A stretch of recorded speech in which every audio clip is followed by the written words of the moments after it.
வணக்கம். நான் உங்கள் வாசன். எல்லாருக்குமே ரொம்ப நன்றி. அண்டு இந்த வாய்ப்பை ஏற்படுத்தி கொடுத்த எங்கள் டைரக்டர் அண்ட் ப்ரொடியூசர் சாருக்கு ரொம்ப நன்றி. அக்கா, கூமாப்பட்டி அண்ணா நல்லா இருக்காரா? ஐயோ இல்லை, சரி விடுங்க.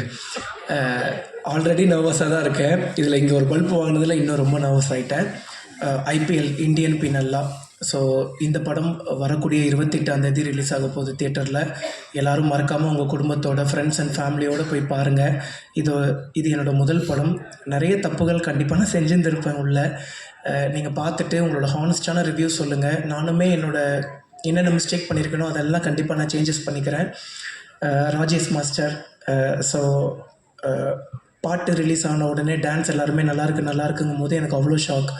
எதனாலன்னு பார்த்துட்டிங்கன்னா, நான் ரொம்ப கூச்ச சுபாவம் உள்ள பையன். நான் சொன்னால் யாரும் நம்ப மாட்டேங்கிறாங்க.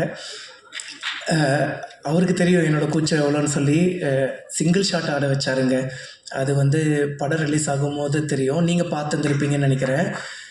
நன்றி. ஸோ நான் அவ்வளோ சொன்னேன், அண்ணா ஏன்னா கஷ்டமான ஸ்டெப்பெல்லாம் தரீங்கன்னா. எங்கள் ஊர் திருவிழாலெல்லாம் டான்ஸ் நம்மளாம் ஊர் திருவிழா பார்த்துருந்துருப்போம். ஊர் திருவிழாலாம் எல்லாம் ஆடிட்டுருப்பாங்க.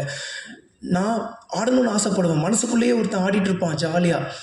ஆனால் நம்ம ஆடணும்னு நினைப்போம், ஆனால் ஆட முடியாது. ஏன்னா அவ்வளோ கூச்சம், ஆடவும் தெரியாது.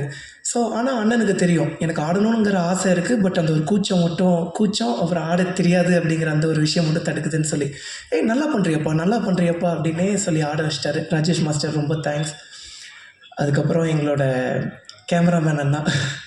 ஸோ ஒரு வாட்டியும் ஒரு ஷாட் எடுத்த உடனே டக்குன்னு கிளம்பி போய், அண்ணன் ஒரு ப்ளேபேக் ப்ளீஸ் அப்படின்னு சொல்லி கேட்பேன். ஒரு வாட்டியும் பார்த்தீங்கன்னா அண்ணன் கோவப்பட்டதே கிடையாது. ஏன்னா அண்ணனோட குட்டி பசங்க 2 பேரும் பார்த்துட்டிங்கன்னா என்னை ரொம்ப பிடிக்கும். ஸோ ஷூட்டிங் ஸ்பாட்டுக்கே ஒரு 2 நாள் பக்கம்லாம் பார்த்தீங்கன்னா எங்கள் கூட இருந்தாங்க. அண்ணன் ஒரு நாளும் சலிக்காமல் ப்ளேபேக் போட்டுக்கிட்டே இருந்தாங்க. அண்ணன் இன்னும் ஒரு ரீடேக் மட்டும் பண்ணுறேன். அவங்களே ஓகே பண்ணிட்டாங்கப்பா, அண்ணன் ப்ளீஸ்ண்ணே அப்படின்னு சொல்லி அண்ணங்கிட்ட ரெக்வஸ்ட் பண்ணி ஆல்ரெடி டேக்கெல்லாம் அண்ணன் எனக்காக கொடுத்தாரு. தேங்க்யூ. அண்ட் குஷிதா. லாங்குவேஜஸ் பார்த்துட்டிங்கன்னா ஒரு பெரிய ஒரு பார்டர்லாம் கிடையாது. ஸோ எப்படி சொல்கிறது, எனக்கு தான் லாங்குவேஜ் பிரச்சனை. அவங்க ஈஸியாக பார்த்திங்கன்னா எல்லாமே பேசி எல்லாமே கன்வர்சேஷன்லாம் ஈஸியாக இருந்துச்சு. ஸோ அவ்வளோ கூட நடித்தாங்க, நிறைய சொல்லி கொடுத்தாங்க. அவங்க ஆல்ரெடி நிறைய சீரியஸ் அப்படி இப்படின்லாம் பண்ணியிருக்காங்க. சூப்பராக நடிப்பாங்க. சில வாட்டி பார்த்துட்டிங்கன்னா லாங்குவேஜ் தெரியாததுனால 1 டேக் 2 டேக் எக்ஸ்ட்ராவாக வாங்கும்போது எனக்கு ஒரே ஹாப்பியாக போயிடும். அப்போ நம்ம இன்னும் லேர்ன் பண்ணிக்கலாம். அந்த நர்வஸ்னஸ் நமக்கு கொஞ்சம் கொஞ்சமாக கம்மியாகிட்டு இருக்கோம். அதுக்கப்புறம் பார்த்தீங்கன்னா நம்மளும் ஈஸியாக பண்ணிட முடிஞ்சுது. குஷிதா ரொம்ப தேங்க்ஸ்.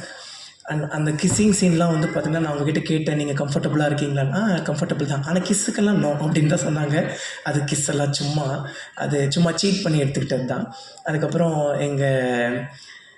எங்கள் டைரக்டர் சார் கருணாநிதி சார், ரொம்ப ரொம்ப ரொம்ப நன்றி என்னை செலக்ட் பண்ணதுக்கு. பாலு சாருக்கு அண்டு எங்களோட கோ டைரக்டர் சார்ஸ் எல்லாருக்குமே பண்ணால் ரொம்ப ரொம்ப ரொம்ப நன்றி. கோ டைரக்டர் சார்ஸ் தான் சஜஸ்ட் பண்ணாங்க என்ன.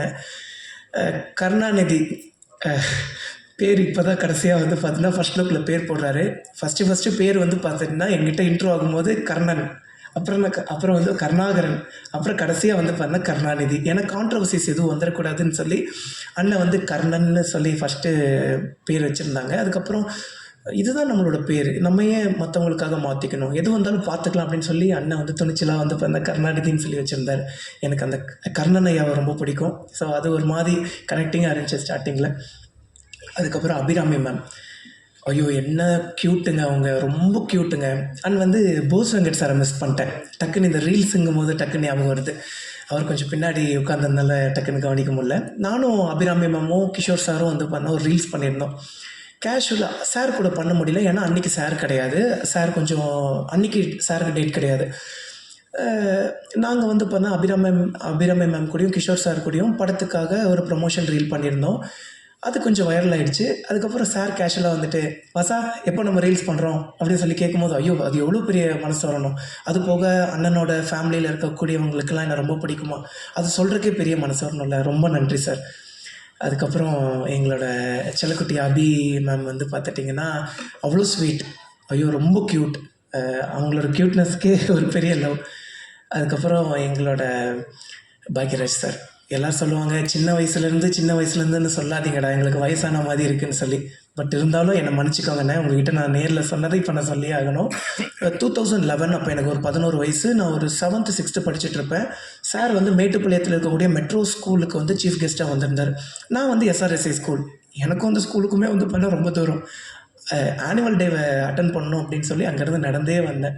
ஸோ சாரை வந்து பார்த்துட்டிங்கன்னா அங்கே பார்த்தேன், ரொம்ப சந்தோஷமாச்சு. பட் ஃபோட்டோஸ்லாம் அப்போ பெருசாக எடுக்க முடியாது அண்ட் பக்கத்துலேயே போக முடியாதுல்ல. பட் அங்கே தூரமாக நின்று நான் சந்தோஷப்பட்டுக்கிட்டேன். சார்கிட்ட கேட்டேன், சார் உங்களுக்கு ஞாபகம் இருக்கா அப்படின்னு சொல்லி. மெட்ரோ ஸ்கூல் என்னோடய ரிலேட்டிவ் ஓகேண்ணே. பட் இப்படி நம்மளை பார்த்துருந்துருக்க மாட்டாங்க, பார்த்துருந்தாலும் ஞாபகம் இருக்காது இல்லைங்க. ஒரு நாளைக்கே வந்து பண்ண 200 300 500 பேர் பார்ப்பாங்க. அப்படி இருக்கும்போது ஞாபகம் வச்சுக்க முடியாது. சாரோட மூவிஸ்லாம் ரொம்ப பிடிக்கும். Love you so much sir. And எங்கள் ப்ரொடியூசர் டேரக்டர் சார் வந்து அடிக்கடி கேட்பார், என்ன தாண்டா பண்ணி நீ ப்ரொடியூசர் சார் மைக்கி வச்சுருக்கேன்னு. ஐயோ சத்தியமாக எதுவுமே இல்லை. நான் டேரக்டர் சார்கிட்ட பேசின அளவுக்கு கூட வந்து பண்ணணும்னா ப்ரொடியூசர் சார்கிட்ட பேசினது கிடையாது. பட் அவ்வளோ அன்பு, ஏன் இவ்வளோ அன்பு? ஆனால் அந்த அன்புக்கு ரொம்ப நன்றி. அந்த அன்புக்கு எப்போவுமே நான் உண்மைக்குரியவனாக இருப்பேன். டீசர்லேருந்தே நான் ப்ரொமோஷன் ஆரம்பிச்சிட்டேன். காரணம் வந்து பார்த்துட்டிங்கன்னா, இந்த படம் கண்டிப்பாக வெற்றி பெறணும். நம்மளை நம்பி வந்து நம்மளை நம்பின்னு சொல்லக்கூடாது, டேரக்டர் சார் நம்பி தான். ஸோ வந்து சார் வந்து பார்த்தீங்கன்னா ஓகே பண்ணியிருக்காரு. பட் ஈவன் தான் நம்மளையும் நம்பி வந்து பார்த்துட்டிங்கன்னா இவ்வளோ பெரிய ரிஸ்க் எடுத்திருக்காங்க. ஸோ அது ரிஸ்க்குன்னே சொல்ல விடக்கூடாது அப்படிங்கிற அளவுக்கு ப்ரொமோட் பண்ணிகிட்ருக்கோம். மீடியா நண்பர்களான நீங்களும் இங்கே இருக்கக்கூடிய எல்லாருமே உங்களோட சப்போர்ட்டை கொடுங்க. ஸோ எல்லாருக்கும் ரொம்ப நன்றி. கிஷோர் சார், என்னங்க நடிப்பு, அடா. ஆக்சுவலிங்க நான் வந்து நிறைய லேர்ன் பண்ணுவேன். ஏன்னா இதுதானங்க நம்ம ஃபஸ்ட்டு மூவி. நிறைய நர்வஸ்னஸ் இருந்தாலும் நிறைய லேர்ன் பண்ணுவேன்னா, அந்த மாதிரி வந்து பண்ண நிறைய ஃபஸ்ட்டு சார் கூட வந்து பார்த்தீங்கன்னா நடிக்கிறோம். ஸோ ரோல் ஆகிடுச்சு, ஆக்ஷன் சொல்லிட்டாங்க. திடீர்னு சார் வந்து கேஷுவலாக பேச ஆரம்பிச்சிட்டாரு. நான் இருந்துட்டு என்னடா திடீர்னு கேஷுவலாக பேச ஆரம்பிச்சிட்டாரு, ஒரு வேலை ஏதாவது பண்ணிட்டாங்களா, நம்ம தான் கவனிக்கலையா அப்படின்னு. அதுக்கப்புறம் சார் அப்படின்னு பார்த்தா அதுதான் டைலாக், எவ்வளோ இயல்பாக பேசினார். அதெல்லாம் பயங்கர இன்ஸ்பிரேஷனாக இருந்துச்சு. அதுக்கப்புறம் நன்றி சார். அண்டு எங்கள் அஸ்வின் விநாயகமூர்த்தி சார், அண்ணனோட மியூசிக் பயங்கரமாக இருந்துச்சு. அதுலேயும் வந்து பண்ணால் செகண்ட் ஹாஃபில் ஆக்சுவலி எப்படி சொல்கிறது,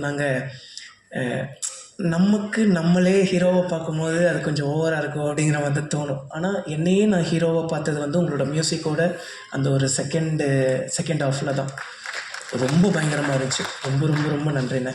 அண்டு எல்லாருக்குமே ரொம்ப நன்றி. எங்கள் சாருக்கு வந்து பார்த்துட்டிங்கன்னா நாங்கள் நின்று நிறைய பேசிகிட்டு இருந்தோம். எல்லாருக்குமே ரொம்ப நன்றி.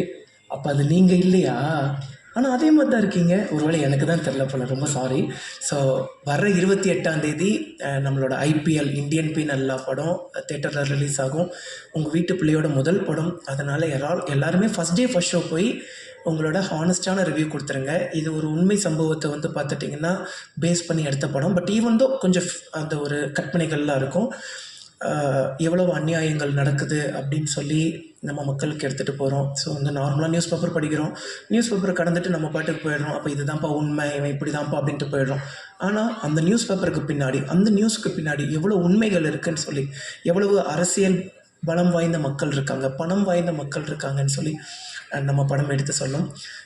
எல்லாருக்கும் ரொம்ப நன்றி. தேங்க்யூ.